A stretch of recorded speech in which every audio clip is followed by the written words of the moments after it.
I think the thing that the Invincible show really excels at is its character writing and the interpersonal relationships within the show. Not the fights, but the scenes and dialogue that really make the characters seem like real people feeling real and complex emotions. From the big scenes like Nolan and Debbie's reunion in episode 5, Mark and Cecil's confrontation in season 3, to the small, minuscule interactions, right? Like Oliver hugging his mom in the montage at the beginning of this season.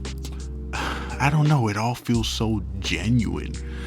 And I feel like there's great care taken with writing how these characters would realistically interact with each other, right? Rather than having them act in a way, that only serves to advance the plot. How was that Viltrumite grip, Mark? Mark, wake up. And I think this is really shown through how Nolan and Oliver are written, right, in these past 2 episodes.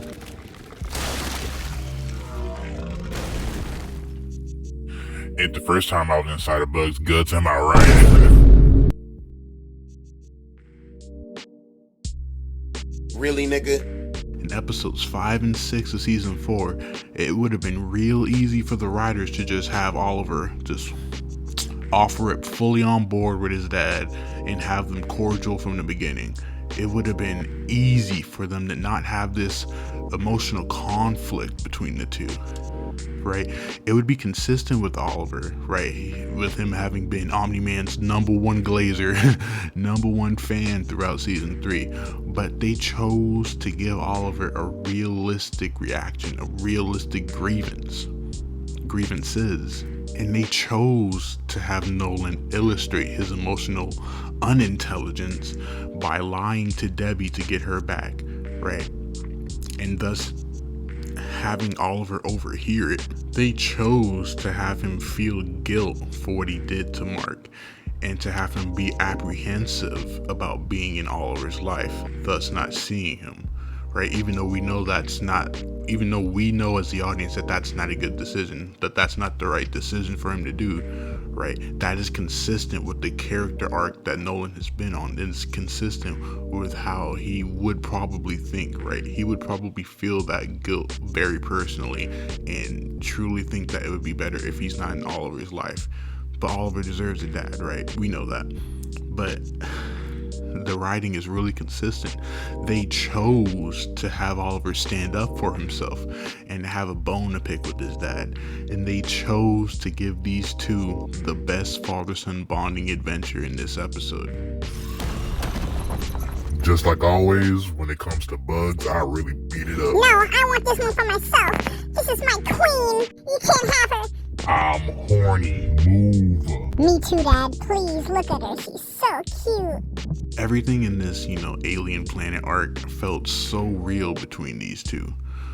Oliver being pissed off about Nolan giving Conquest a proper burial, that was the perfect way to symbolically illustrate the disconnect between these two from the very beginning, right, on a philosophical level. It shows how Nolan still has some of that Viltrumite to shake off, and he still has some emotional growing to do. Not the first time I was digging into bugs' guts. Dad, how many times are you gonna say that dumbass joke? And this is a fish. I fucking love bugs, Oliver, and I refuse to pretend like I don't anymore. And it also shows the emotional mind state and the emotional and moral mindset that Oliver has had and has built up being raised by Debbie and Mark. Despite how many mistakes Nolan has been making with his family recently, I really love how he handles things this episode. It really felt like he took Mark's words to heart, right? About making the most of this second chance he has with Oliver. He never stopped trying to connect with him. My dog was really thirsty, by the way. He never stopped trying to connect with him, right? Even when he's being brushed off and ignored and, disregarded, But Nolan wasn't insensitive about it. He whenever he needed to, he backed off and gave Oliver space when he needed it, and he gave him time to feel comfortable talking to him. And like, first of all, I love how Nolan is slowly learning from his experiences and how to be better. When Oliver stops him from killing the Bug Queen or whatever, he listens. He learns from his sons. And I really do think that this action went a long way with eventually making Oliver more comfortable with airing out his grievances, right, and talking to him. Why are you touching his head with your bloody ass hands? Because, Oliver, I'm a freak. Do you think Zoe has a Blue Beetle costume? I hope so. And once they actually started talking, it was handled very delicately. The conversations between them were so raw. Nolan being vulnerable about how hard it is for him to learn to be a good person, and I think his apology to Oliver was really good. It really felt like he's doing his best to be considerate of Oliver's feelings. I love that it actually took time for these two to get on good terms. And I love that Oliver got his 2-month father-son bonding trip out of this. Like, he deserves it, right? And kind of a sidebar, even when Oliver wasn't talking to him, I'm so glad that Nolan still understood the importance of getting Oliver in shape, bruh. Let's be honest, he needed this training arc. He almost died like 3-4 times last episode, and I'm glad Nolan wasn't willing to just overlook that. I'm glad Nolan wasn't willing to let the discomfort and awkwardness of their relationship at the time keep him from helping Oliver get stronger, because that was severely needed. Look, Nolan was much easier on Oliver than he was with Mark when they were training back in season 1. He was much easier, right? This Nolan was soft.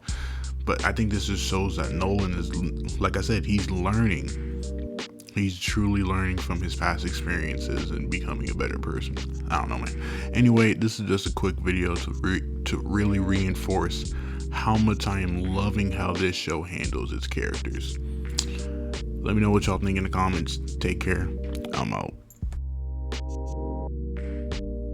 Oh yeah, he's a real eater just like me. I'm not horny right now. Go away.